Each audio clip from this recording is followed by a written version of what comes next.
જય માતાજી ભાઈઓ, મારું નામ વિશાલભાઈ ભૂપતભાઈ ગોહિલ, ગામ પાલીતાણા, જિલ્લો ભાવનગર। મારે અમે ધોબી કામ કરીએ છીએ। મારે સંતાનમાં 3 દીકરી છે અને 2 માણસ અમે છીએ।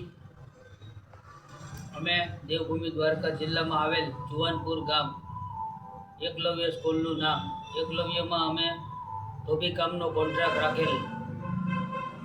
અમે ત્યાં ધોબી કામ કરતા 4-5 વર્ષથી અને મને શોટ લાગેલ 2018માં।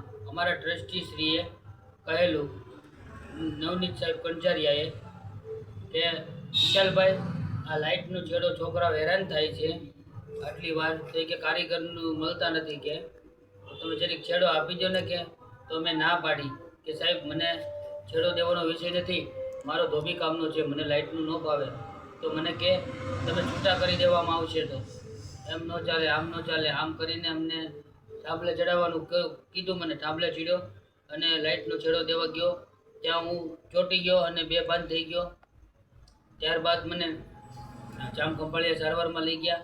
ત્યાર પછી મને ત્યાંથી અમદાવાદ સિવિલમાં લઈ ગયા। અમદાવાદ સિવિલમાં બંને હાથ મારા કાપી નાખ્યા અને એ લોકો કે ટ્રસ્ટી અમારા એકલવ્ય સ્કૂલવાળા કે અમે આજીવન રાખશું, ચિંતા કરોમાં, આમ તેમ કરીને ફોસલાવી પટાવીને અમને 1.5-2 વર્ષ ત્યાં રાખ્યા અને ત્યારબાદ અમને લોકડાઉનમાં છૂટા કરી દીધા।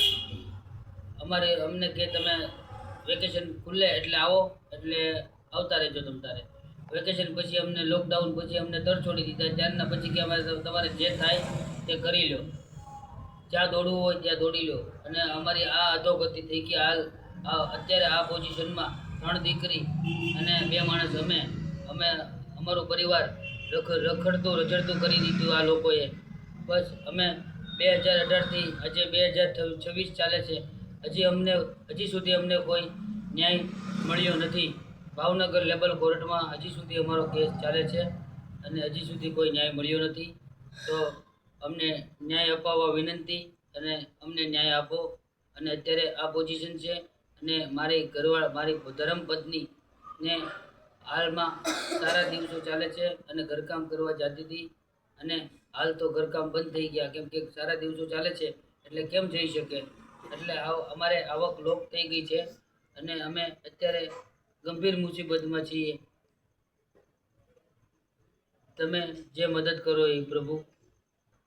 3 દીકરી છે અને આ રીતે પોઝિશન છે અને ગંભીર હાલત છે।